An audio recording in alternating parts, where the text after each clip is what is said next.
Détestateurs de l'air Tintikatanga, nous vous disons bonsoir, vous qui avez choisi notre chaîne, votre chaîne pour en savoir plus dans votre magazine économique concret. Concret que vous avez pris l'habitude de suivre chaque mardi à 20h15 et jeudi en rediffusion à 13h45. C'est parti pour ce nouveau numéro concret. Concret qui reçoit pour vous le coordonnateur général de la PODEFIP, M. Jean-Luc Kayoko Chikuma. Avec lui, nous allons parler d'une grande question de l'heure. Ceci dit, quelle lecture fait-il aujourd'hui de la situation économique? Pourquoi nous l'avons choisi? Parce qu'il œuvre dans la société civile, plus précisément en ce qui concerne, disons, la décentralisation et les finances publiques. Avec lui, il a le temps d'être avec la base, il a le temps de vivre avec la société, c'est-à-dire nous qui vivons au jour le jour. Il va nous donner des indices qu'il nous faut. Monsieur Jean-Luc Kayoko Chikuma, nous vous disons bonsoir. Bonsoir, madame. Vous allez bien? Oui, je vais bien. Malgré la pandémie Covid-19, malgré la levée de l'état d'urgence, ça se passe bien pour vous? Oui, parce que la Covid, il faut vivre avec. Hein, parce qu'autrement, si on ne l'accepte pas, on est exposé. Par conséquent, nous devons comprendre, malgré tout ce qu'il y a, nous devons vivre avec la Covid-19 et évoluer. Ça ne doit pas être un frein, ça ne doit pas être non plus une raison pour ne pas produire ou pour ne pas travailler. Vous avez œuvré pendant longtemps dans la société civile, vous œuvrez dans la société civile. Aujourd'hui, il y a une lecture triste que l'on fait. Lorsque vous observez l'économie de la RDC aujourd'hui, qu'est-ce que ça vous fait? Avant qu'on entre dans le vif du sujet. Oui, notre économie est malade. Nous pourrions dire même que notre économie se détériore du jour au jour pour plusieurs raisons. Peut-être qu'on va évoquer d'ici là, mais nous devons faire un effort. Je répète encore, notre économie ne doit pas être instable suite à la Covid-19. Et ça, nous devons refuser. Et nous rappelons aussi que nos amis qui travaillent dans les services générateurs de recettes ne doivent pas non plus trouver comme raison il y a Covid. Et les opérateurs économiques également. Donc, et nous les citoyens qui devons payer les taxes et les impôts, la Covid n'a rien à voir. Parce que si on avance comme argument, madame, la pandémie, est-ce que les gens ne mangent pas? Est-ce que les gens ne vivent pas? Nous vivons comme tout le jour. Donc là, nous devons vivre avec la Covid, mais nous devons respecter aussi nos devoirs et nos droits.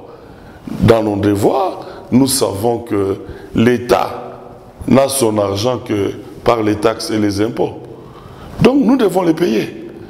Parce que dans l'entretemps, ce qui est bizarre, madame, quand vous remarquez dans la société, il y a d'une part les citoyens qui réclament qu'on fasse pour eux des routes, des hôpitaux, ceci ne marche pas, l'État doit donner de l'argent. C'est très bien. Mais d'autre part, nous avons les autorités. Les autorités disent, bon, écoutez, moi je n'ai pas les moyens de ma politique. Parce que le moyen de la politique de gestion d'une autorité établie, par exemple le gouverneur aujourd'hui, ce sont les impôts et les taxes. Mais dans l'entretemps, les citoyens ne veulent pas payer les impôts et les taxes. Est-ce que vous ne faites pas plus de lobbying pour l'État congolais qu'au lieu de comprendre la société civile dont vous êtes membre, dont vous faites partie, vous vivez avec les citoyens chaque jour? Est-ce que le problème aujourd'hui n'est pas assez complexe? Les Congolais doivent payer les taxes pour donner la politique, pour donner au gouvernement provincial la politique de ses moyens. Mais est-ce que ces citoyens congolais sont payés comme il se doit, les salaires? Oui, en venant là. Madame, quand nous ne payons pas les taxes et les impôts, ne nous attendons pas à avoir des routes, hein? Ne nous attendons pas à avoir des hôpitaux. Parce que le gouvernement, c'est une question de curiosité. Le gouvernement a-t-il une entreprise où il doit soutirer l'argent? Non. Non, le gouvernement n'a pas d'autre moyen que nos taxes et nos impôts. Mais dans l'entretemps, une question aussi qui s'ensuit, c'est que est-ce qu'aujourd'hui, ceux qui sont opérateurs économiques ne vendent-ils pas? Ils vendent, ils ont des bénéfices. Est-ce que les vendeurs dans les marchés, est-ce qu'ils ne vendent pas? Non, c'est seulement au niveau de payer les taxes et les impôts où commence à se poser le problème de la situation économique. Oui, nous savons que la situation économique est malade, mais le peu que nous devons à l'État, nous lui devons. Parce que si nous ne lui donnons rien, alors ne nous attendons à rien. Aujourd'hui, nous sommes en train de voir que la ville de Lubumbashi est en chantier, que les grandes routes, comme la route vers Puerto, vers Kasenga, on est en train d'arranger. Ce n'est pas l'argent de la magie. Le gouverneur ne fait pas de la magie pour avoir cet argent. C'est ce que nous payons. Si tu dois 1000 francs, donne les 1000 francs. Ne les minimise pas. Parce qu'en fait, nous sommes en train de nous mettre en tête que tous les tracts qui passent ici, c'est de l'argent du gouvernement. C'est faux. Et cet argent-là, c'est l'argent de l'île. Ce sont des privés. Ils payent aussi les impôts et les taxes. Ça s'arrête là. La production, c'est à eux. Et je voudrais insister pour dire, dans cette République démocratique du Congo, dans les ressources naturelles, il n'y a que la GECAMIN qui paye, qui contribue au budget national. Toutes les autres entreprises, ce sont des privés. C'est leur argent privé. Ils payent les taxes et les impôts, ça s'arrête là. Donc, nous devons changer la façon de voir les choses. Parce qu'en fait, madame, vous savez pourquoi nous avons des problèmes de payer les impôts? Pourquoi nous avons le problème de contrôler le gouvernement? Parce que toi, tu dois 20 $ comme taxe. Au lieu de payer les 20 $, tu préfères un individu qui vient à 17h, 18h, tu lui donnes 2000 aujourd'hui, demain 2000. Mais en réalité, si tu calcules toute l'année, tu aurais payé plus que même ce que tu devais payer au gouvernement. 20 $ en fait. Oui. Donc là, ce sont les conséquences du manque de culture fiscale. Parce que nous pensons que nous avions eu l'habitude, la GECAMIN contribuait à 70% au budget national. Donc les autres, les DGDA, ne donnaient que les 30%. Mais aujourd'hui, c'est le contraire. La GECAMIN n'est plus la GECAMIN pour combler tout ce vide-là. Donc chacun, consciencieusement. Et madame, regardez un peu quand vous allez en ville. Comment vous achetez vos histoires? Vous arrivez, vous donnez l'argent, on vous donne. Si c'est un ballon, on vous donne, vous partez. Mais vous avez oublié. Et nous oublions souvent que manque de culture de facture, c'est de l'argent perdu du trésor public. Parce que c'est à partir de la facture qu'on doit calculer ce qu'il doit, ce commerçant-là. Mais nous, nous n'avons pas la culture de la facture. Donc nous faisons perdre de l'argent à l'État. Mais dans l'entretemps, nous condamnons l'État. C'est vrai, nous savons qu'il y a des brebis galeuses dans les services générateurs de recettes. Ça, nous sommes tout à fait d'accord. Et notre grand problème en République démocratique du Congo, qui fait diminuer notre économie, c'est d'abord la chaîne des recettes. Elle est trop trouée. La chaîne de recettes est trop trouée. Et cette chaîne de recettes qui est trop trouée, vous venez très bien d'expliciter. Est-ce que la responsabilité incombe aux citoyens congolais ou la responsabilité incombe aux politiques de ce pays? Parce qu'on sent de plus en plus, lorsqu'on parle du paiement des taxes, des impôts, c'est vrai que les citoyens congolais s'efforcent à le faire, même si c'est une culture difficile en RDC, mais les politiques congolais sont automatiquement exemptés de cela. Ils ne payent pas, on le voit chaque fois. Comment vous pouvez réagir à cela? Parce que je pense que l'exemple disons, cette école de la culture fiscale, de la culture des impôts, ça doit commencer par les politiques. Oui, évidemment, madame, là c'est un problème sérieux aussi. Ça part des citoyens, parce que ceux qui deviennent autorités, sont citoyens. Non, mais à un moment, on se rend compte qu'en RDC, les citoyens congolais, ce sont les autres, donc la classe qui reste. Et les politiques congolais ne sont pas considérés comme des citoyens congolais parce qu'ils se comportent en VIP. Votre point de vue? Oui, ils se comportent en VIP. C'est par d'où? Parce qu'ils ne sont pas nés autorités. Ils ne sont pas nés députés, ministres, non. Ils sont nés comme tous les citoyens, comme nous, n'ayant pas la culture fiscale déjà. Et dès qu'il a une partie de pouvoir, il croit qu'il devient maintenant plus super. Parce que d'abord, citoyen, il y a des citoyens qui chassent les percepteurs. Et il est citoyen, il n'est pas autorité. Mais le jour où il devient autorité, qu'est-ce qui va se passer? Mais il double sa mauvaise culture fiscale. Et il croit, je m'excuse de le dire, j'étais parti former un gouvernement d'une province, d'une des provinces de la République démocratique du Congo. Nous sommes devant le gouvernement provincial d'une province. On leur parle de l'impôt foncier, l'impôt de l'IRL. Mais la réaction d'un ministre, il dit, oh, monsieur Jean-Luc, c'est notre époque, laissez-nous nous réjouir de ça. Donc ça veut dire qu'un ministre, ça doit être le président de l'Assemblée, qui doit imposer aux députés de payer les taxes et les impôts. Il faut les imposer. Parce que la culture en soi, on ne l'a pas. On était simples citoyens. Maintenant, on a le pouvoir. Est-ce que c'est à ce moment-là qu'on va apprendre à payer les taxes? C'est à ce moment-là qu'on se dit, nous avons quand même le pouvoir maintenant, nous ne pouvons pas payer. C'est au gouverneur d'imposer au ministre. Et plus déplorable, quand tu regardes beaucoup de véhicules avec STA, ce sont les conseillers du gouverneur, ce sont les conseillers des ministères, ce sont les conseillers à l'Assemblée. Nous avons des plaques d'immatriculation ici. Vous parlez de STA, il y a également IT. Lorsque vous voyez ces véhicules-là, vous dites que ces véhicules-là sont des privilégiés.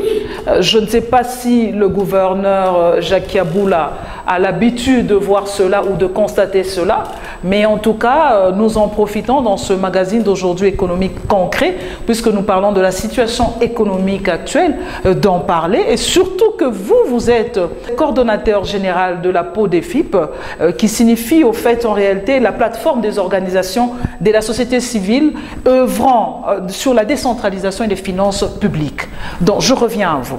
Oui, c'est déplorable, parce que cette culture devait partir même des autorités. Ça devait être ça l'exemple. Mais il est déplorable que la STA. Parce que moi je me pose la question, quand je regarde ces véhicules passer, sans plaque, maintenant c'est VL aussi, la ville de Lumbashi. Donc ça veut dire quoi? Ça veut dire que quelqu'un va acheter une voiture de luxe, Navigator, ceci ou c'est TXL, mais il est incapable de payer la plaque, il est incapable de payer les taxes. Mais moi je pense que même les services qui livrent ça doivent être interpellés. Parce que ce sont des manques à gagner. Mais dans l'entretemps, on est derrière l'autorité pour dire tu dois faire, tu dois faire. Oui, il doit faire. C'est son devoir, mais il doit le faire avec quoi? C'est là où les bas blessent. Quand il faut réaliser des œuvres, il faut réaliser... Tout ça, c'est l'autorité. Mais quand il faut payer, tout le monde se dit, moi je suis privilégié, moi je suis privilégié. Non, moi je suis excellent. Je suis excellent, moi je suis honorable. Oui, c'est bien beau. Oui. Parce que c'est dangereux. On va aller encore plus loin, madame. Vous savez que les gens ne comprennent pas leur 1 franc qu'ils donnent. Pour arriver à $1 million, on commence par $1. Mais les gens, quand on vient lui dire, tu dois payer $1, il est en train de penser que ça c'est un dérangement. Donc ça veut dire que nous devons changer.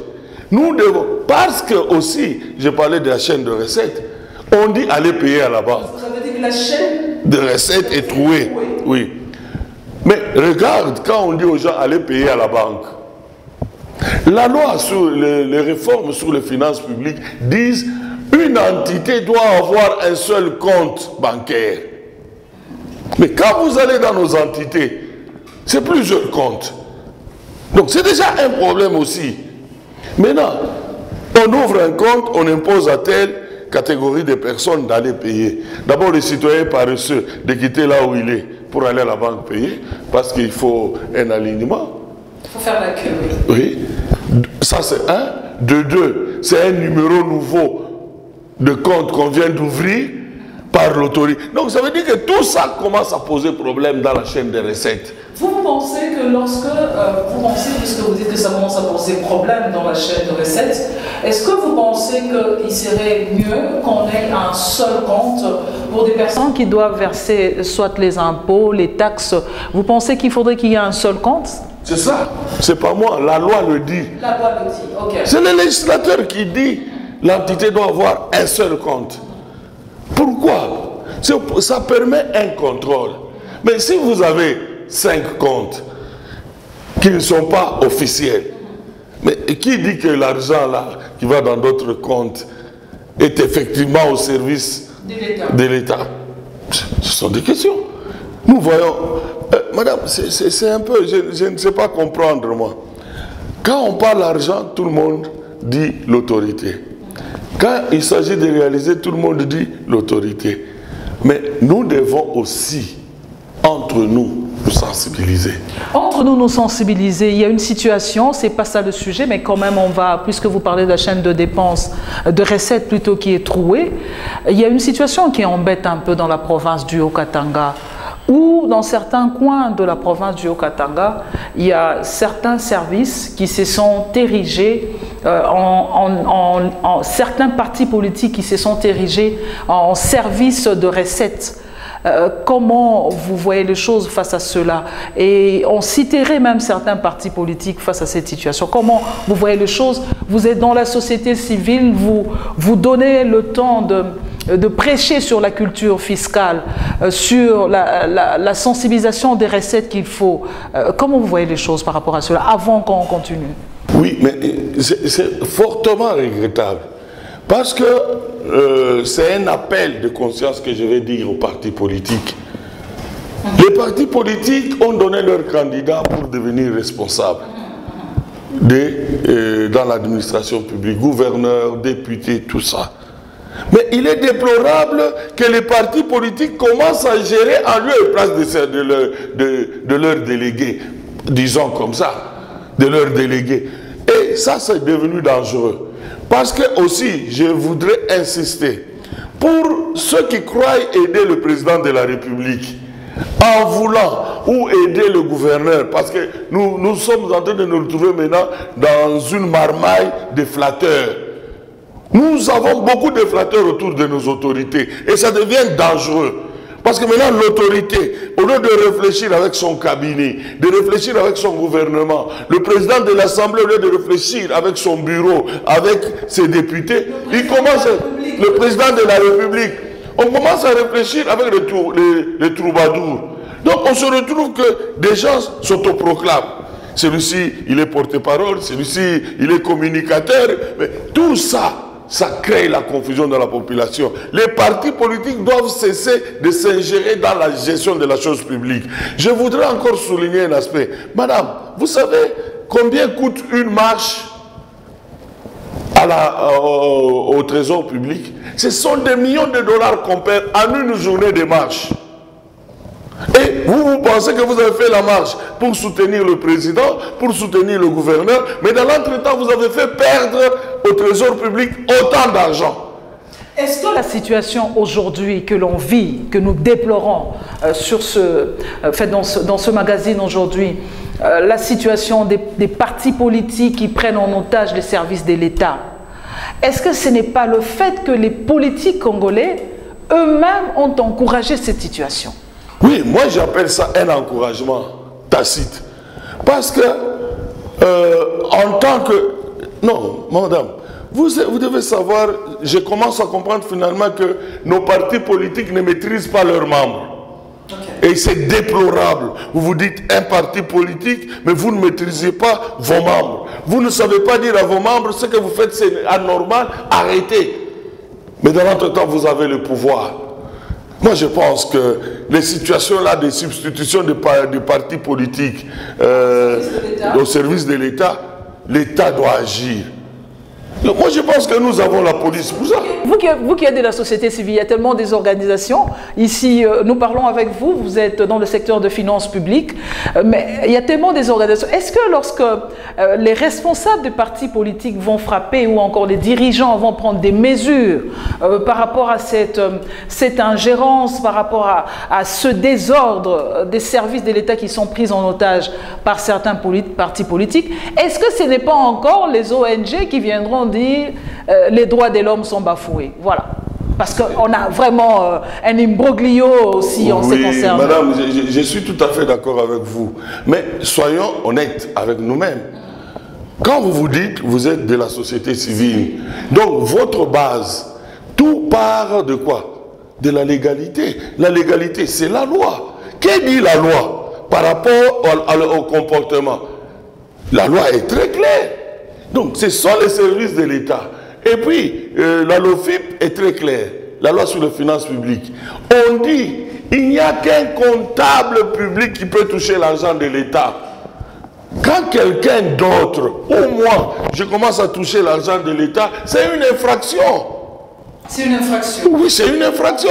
Maintenant, oui, mais si quelqu'un d'autre, il se dit de la société civile, parce que la personne a touché l'argent de l'État en violant une loi, vous venez défendre, ça devient, la question devient, est-ce que vous êtes une société civile?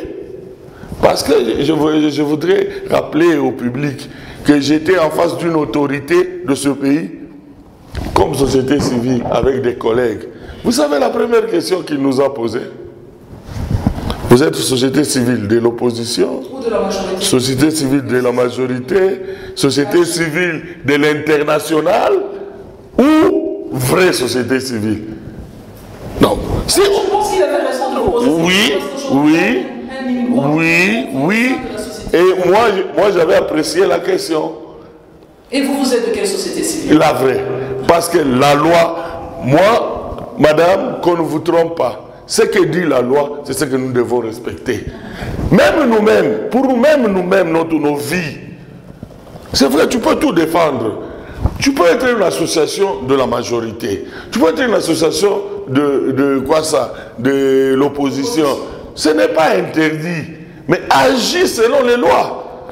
D'accord, agir selon les lois, oui. Parce que sinon nous allons nous égarer. Je rappelle que vous étiez en train d'expliquer la chaîne des recettes qui est trouée. Vous avez interpellé les autorités au niveau national comme provincial, surtout en ce qui concerne les plaques d'immatriculation. Vous avez également rappelé qu'on doit avoir cette notion de la culture fiscale, de payer les impôts, de payer les taxes. Et vous avez également eu le temps d'expliquer que les partis politiques ne nous aident pas du tout. Aujourd'hui, on a un sérieux problème, je prends le cas de la province du Haut-Katanga, avec Kasumba Lessa, ce n'est plus un secret, où certains partis politiques ou les membres de certains partis politiques ont pris la place des services de l'État. Mais aujourd'hui, on se rend également compte, puisque nous faisons en fait une lecture de l'économie actuellement avec vous, on se rend compte également que les citoyens congolais, que vous êtes, que je suis, que les téléspectateurs sont butés à un problème. Covid-19, il y a eu des mesures qui ont été prises. Des mesures, vu l'état d'urgence à l'époque, vu la pandémie, il y a même des mesures qui continuent jusqu'à aujourd'hui. Et par exemple, pour le cas de transport en commun, il y a eu un tarif qui avait été donné et qu'après la levée de l'état d'urgence, c'est supposé qu'on devait rentrer à ce tarif de tout le jour. Mais aujourd'hui, je prends un exemple, le taxi. Dans une course de transport en commun, un taxi, vous payez 1000 francs congolais. Autrefois, c'était à 500 francs congolais. Qu'est-ce que vous pouvez dire? Parce qu'il y a quand même une réglementation de la tarification de transport en commun. Qu'est-ce que vous pouvez dire par rapport à cela? Parce que cette responsabilité, je pense, elle revient à la mairie, mais on sent qu'il y a maintenant un désordre en ces concerts. Non, mais madame, si j'ai parlé des services générateurs de recettes, c'est tout ça comme problème. On n'est pas service de l'État dans le bureau. On n'est pas service de l'État seulement pour aller prendre l'argent. Et c'est ça la culture que nous avons malheureusement. En réalité, qui a donné cet avantage aux chauffeurs ou aux taximens? C'est la mairie. C'est la mairie de Lubumbashi. C'est une autorité qui a pris une décision. Mais si souvent, est-ce que l'autorité est derrière sa décision pour l'exécution? C'est ça le problème. Parce que maintenant, on constate tous amèrement que on a repris le même nombre de personnes, mais au tarif de Covid-19. 1000 francs pour la course. Oui, mais la question, tout ce monde-là qui se disent fonctionnaire au service de transport, la personne qui a pris la décision d'augmenter le prix, est-ce qu'ils ne voient pas? Moi, je suis en train de me dire, je m'excuserai si les gens se sentent blessés, le fait de ne pas arriver à faire exécuter une décision que tu as prise toi-même, c'est une incompétence. Moi, je pense que c'est trop fort, ça. Si, c'est une incompétence. Parce que maintenant, qui paye le pot cassé? C'est les citoyens. Et les citoyens doivent payer les taxes. Oui, oui. Vous êtes en train de nous apprendre dans ce plateau qu'il faut payer les taxes, les impôts. Mais les citoyens se sentent aussi, à un moment, escroqués d'une certaine manière en ce qui concerne... Oui, mais ça, c'est la part de celui-là. Ah. Toi, il faut distinguer. Parce que ne profitons pas d'une erreur de l'autre pour ne pas faire son devoir. Non, mais ça aussi, il n'y a pas seulement le transport, madame. J'ai toujours dit le service de l'économie elle-même. Parce qu'on va y arriver. J'ai commencé par le transport parce qu'il y a plusieurs téléspectateurs qui ont posé des questions en ce qui concerne le transport. Moi, je pense que d'abord, l'autorité doit... Moi, je ne sais pas, le mot autorité, je ne sais pas comment on l'interpelle.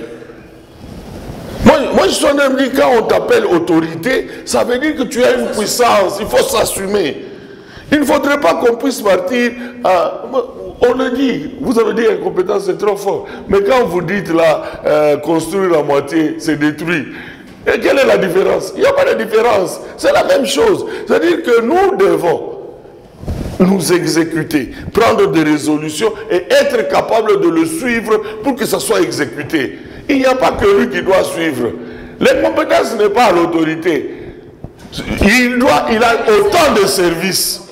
Il a autant de services pour lui. Mais tous ces services-là font quoi? Mais quand vous les trouvez en ville, c'est pour arracher l'argent. Mais exécuter les décisions, c'est très important. Et je pense que nous devons avoir cette culture d'exécuter. Et puis, vulgarisons nos décisions. Parce qu'il ne faut pas garder les décisions comme si c'était, je ne sais pas, du diamant. Non, vulgarisons. Et puis, notre économie s'écroule aussi. Pourquoi, madame? Parce que les gens n'aiment pas arriver à ce point-là. Une fois, j'ai dit aux gens, le Covid, c'est vrai, ça a impacté des domaines de l'économie, mais ça n'a pas impacté les entreprises minières. Les gens ont dit, c'est faux. Mais le ministre national vient de le dire. Par contre, beaucoup d'entreprises minières ont triplé. Oui, parce qu'il y a eu déjà le prix par exemple, du cobalt, du cuivre a haussé sur le... Ah non, madame, en plus de ça, leur production, ils ont confiné des gens. Ils ont confiné les citoyens congolais qui ont travaillé 24 heures sur 24. Et nous ne nous rendons pas compte qu'ils ont profité. Là, c'est un autre dossier que vous donnez à ceux qui gèrent l'aspect du travail, du travail social. Oui, et aussi même de l'aspect de finances, madame. Parce qu'aujourd'hui, on est en train de constater malheureusement que les entreprises minières, la redevance minière dont les gens aiment bien parler, c'est sur le produit marchand. Donc, on a aux Isha, on a appelé les communautés. Mais aujourd'hui, nos communautés sont privées de la redevance. Mais dans l'entretemps, nous avons vu des tracts qui ont triplé ici.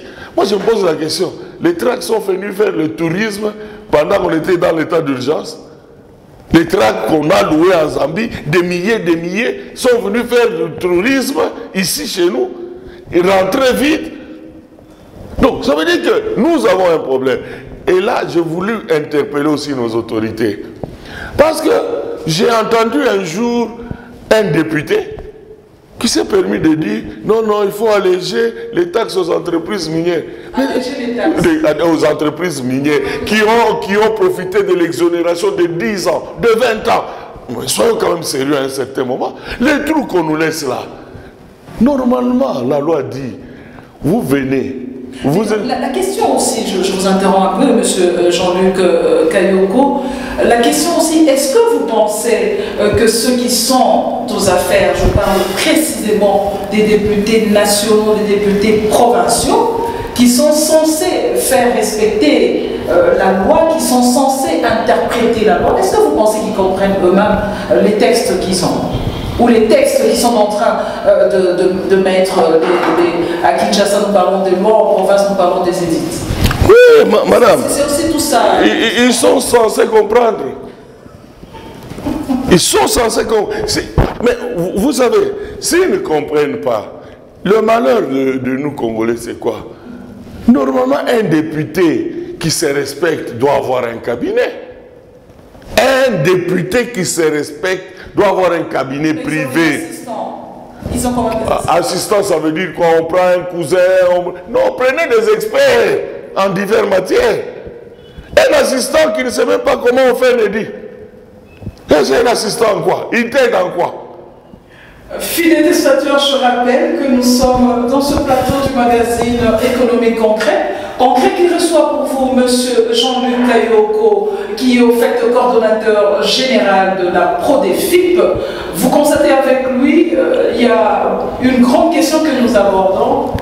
Quelle lecture de l'économie actuellement en cette, disons, en ce moment-ci où nous sommes en train déjà de toucher à la fin du mois d'août 2020, nous sommes en train de faire des calculs intéressants, nous sommes en train de faire une évaluation très intéressante, parce que lui, il est de la société civile, il vit les réalités tout le jour comme vous et moi.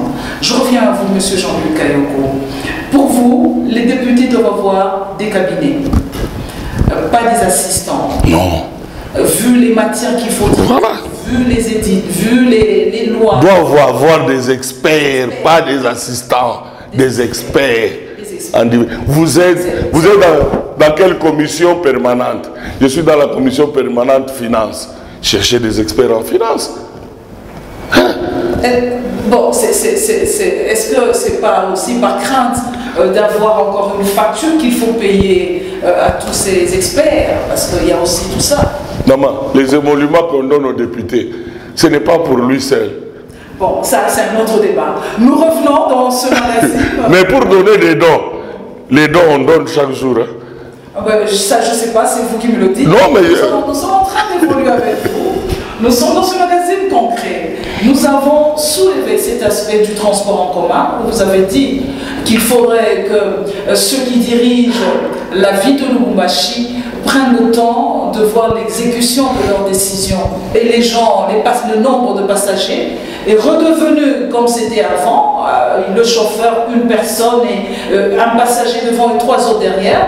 Donc ce qui fait que le chauffeur qui a le temps de faire cette course, ça lui fait pratiquement 4000 francs congolais, au lieu que ça soit 2000 francs congolais, tout en sachant également que la population, le peuple, a eu aussi des problèmes en ce qui concerne les salaires. Il y a des salaires qui ont été réduits dans certaines entreprises. Donc nous sommes dans une situation économique qui est un peu embêtante, une situation financière qui est un peu embêtante. Mais la question, nous sommes en train de finir petit à petit déjà ce magazine. Dollar, le problème de la dollarisation en RDC. La RDC, qui est un pays de l'espace francophone, la RDC qui a été autrefois colonisée par la Belgique, mais la RDC n'est jamais entrée dans la zone euro. La RDC évolue dans la dollarisation, dans la zone de dollar. Aujourd'hui, nous avons un problème qui est réel, c'est que la Banque centrale avait fixé le taux de dollar, disons $1 à 1500 francs congolais, et que le marché parallèle devrait suivre. On a vécu une petite spéculation de cette décision de la Banque centrale, je pense pendant 4 ou 5 jours. Mais là, nous sommes redevenus à l'ancien système. Nous sommes dans le marché noir, donc le marché parallèle. Nous sommes à 1 dollar, 2000 francs congolais. Et ce qui est encore fort, c'est que le prix de biens de première nécessité dans le marché n'a pas baissé. Comment vous faites la lecture de cette situation actuellement parce que vous gérez la pro des FIP, les finances publiques? Madame, vous devez savoir une chose. La force d'un pays en matière financière, ça devait être la Banque centrale. Ce qui est malheureux encore, c'est quoi? C'est que la Banque centrale elle-même n'a pas le pouvoir. Je vais vous expliquer pourquoi au Haut-Katanga on a libéralisé le domaine minier. La vision était qu'on devait libéraliser, prendre un temps. Tous ceux qui devaient travailler dans cette libéralisation devaient installer leur usine ici. En plus de ça, la loi de la Banque centrale dit ceci. Il y a une loi qui dit quand les entreprises minières font sortir les produits, ils doivent retourner l'argent par la banque pour stabiliser notre monnaie. Malheureusement, ce qui n'est pas fait. Nous savons tous comment quelqu'un vient avec 10 millions à Kasumbalesa dans le sac. Nous savons comment est-ce que nos amis ici miniers font. Quand l'argent sort, ça sort. Quand ça doit revenir, ça revient dans le sac. Mais on ne punit pas, madame. La Banque centrale devait avoir un pouvoir contraignant. Parce que c'est de l'argent. Mais dans l'entretemps, les miniers viennent avec l'argent dans le sac au lieu que ça vienne par la banque pour stabiliser notre monnaie. Il n'y a pas longtemps, je pense que ça doit être l'année passée, ou il y a une année, ou 2 ans, nous nous sommes retrouvés encore à Karavi avec les banques centrales, tous les ministres de l'économie. Le problème, c'est que les entreprises minières ne retournaient pas l'argent comme c'est prévu par la banque. Qu'est-ce qu'on a fait d'eux? Qu'est-ce qu'on a fait d'eux? Donc, ça veut dire, notre déstabilisation monétaire, même les spéculations, c'est parce que ceux qui détiennent le pouvoir du dollar, ce n'est pas la Banque centrale. Ceux qui détiennent le pouvoir du dollar, ce sont les cambistes, c'est l'informel. Or, l'informel, on ne peut pas le contrôler. Et en plus, vous savez, quand nous échangeons même notre argent, vous savez combien de manque à gagner pour notre trésor public? Madame, quand tu es en Afrique du Sud, tu ne peux pas changer l'argent n'importe où. Pourquoi? Parce que quand tu changes 100 $, dans les 100 $, il y a 13% qui reviennent à l'État. Donc c'est une mobilisation de recettes sérieuses. Un autre point, je voulais insister. Nos services de l'économie, qu'est-ce qu'ils font? Rien. Structure de prix, rien. Quand vous parlez, les choses sont restées là. Normalement, l'économie devait contrôler la structure des prix. Or, dans la structure des prix... C'est un service qui existe vraiment, la structure des prix. La structure des prix, ça fait partie de la division de l'économie, du ministère de l'économie. Ça existe en province ici? Si. Il y a une division, il y a même un service au niveau de la mairie.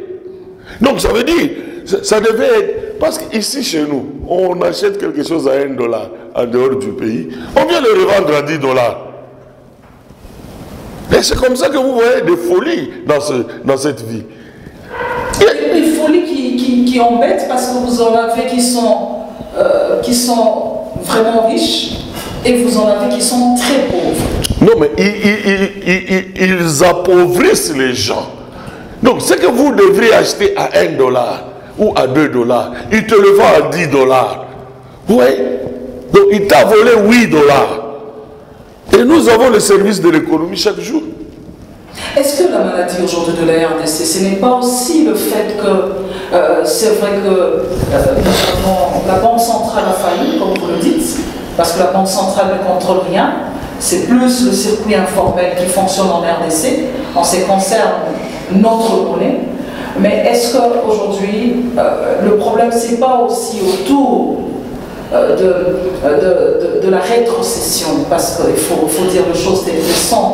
Est-ce que ce n'est pas le fait qu'à tous les niveaux, je peux le dire ainsi, à tous les niveaux de poste de responsabilité, la maladie c'est la rétrocession, ou sinon la rétrocommission. Je peux même, c'est une manière qu'on arrange, hein. Moi je dirais que ce sont des mots qu'on a mis. Voilà, est-ce que c'est pas ça? Ça aussi, ça peut faire partie du problème. Mais c'est que d'abord, pour votre information, sachez que dans ce pays, on n'a jamais mobilisé au-delà de 25% des recettes. Je me rappelle, on a été à Kinshasa, un atelier national sur la citoyenneté dans les domaines de finances publiques. Nous ne sommes qu'à 25%. Donc, il y a l'incapacité de mobilisation des recettes. Ça devient aussi un problème. Pourquoi? La mobilisation des recettes. Oui. C'est dû, tel que vous avez vu les choses, c'est dû à quoi? D'abord, il n'y a pas la culture fiscale chez les citoyens qui doivent payer. Ça, c'est le point de départ. Toutes ces entreprises qui doivent payer des impôts et des taxes sont gérées. Derrière eux, c'est une autorité. Quand vous touchez, Kinshasa appelle. Donc, tout ça, ça constitue le frein à la mobilisation des recettes. Mais dans l'entretemps, les mêmes autorités se plaignent. Je n'ai pas les moyens de ma politique. Donc, vous voyez les facteurs. Donc, le facteur, c'est que chacun joue en solo. Donc, chaque autorité a ses commissions à lui en solo. La passation des marchés, c'est en solo. Mais dans l'entretemps, les gens oublient que le fait de ne pas respecter les procédures pour la passation d'un marché public, c'est le peuple qui souffre. Et aussi, c'est un détournement. C'est ce que dit la loi, c'est pas moi. Donc, ça veut dire que nous sommes en train de poser certains actes qui peuvent nous poursuivre après, sans le savoir. Donc, ça veut dire, quand vous touchez, vous savez pourquoi les entreprises minières, certaines ne payent pas la redevance à la normale, ne payent pas même pas les taxes à la normale, même les impôts de la province à la normale, parce que Kinshasa va appeler.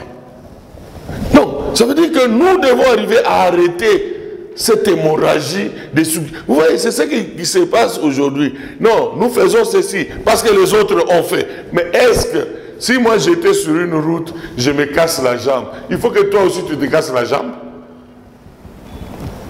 C'est une question fondamentale. Parce que maintenant nous sommes dans un endroit. Non, mais nous ne devons pas être à ça. Non, on doit évoluer. Nous voulons un développement. Mais vous n'aidez pas votre leader. Moi, c'est ce que je suis en train de dire. Nos leaders ne comprennent pas qu'ils sont en train d'être trahis par ceux qui prétendent les soutenir. Ça veut dire que vous soutenez votre leader en détruisant. Vous allez détruire un patrimoine public. Nous sommes pratiquement à la fin de ce magazine d'aujourd'hui, concret. Vous êtes en train de détruire un patrimoine public. Nous sommes pratiquement à la fin de ce magazine d'aujourd'hui. Monsieur Jean-Luc Kayoko, votre mot de la fin en 1 minute. Non, tout ce que nous allons demander, c'est que nous devons construire notre pays. Chacun doit y mettre sa main. Payons nos petits impôts. Exigeons les factures pour que le trésor public soit renfloué. Allons payer à la banque. Et demandons à tous ceux qui ont le pouvoir de cesser d'influencer dans le paiement des impôts et des taxes. Ça nous aiderait. Vous avez un pouvoir, une partie du pouvoir dans la gestion de la chose publique, payez. Le transport en commun, chère autorité, vous avez pris une décision où vous réduisez à 500 ou vous punissez. Parce que punir, ça fait partie de vos pouvoirs. Moi, je pense qu'il faut punir. Donc, service de l'économie, contrôlez bien la structure des prix. Aidons la population à vivre mieux.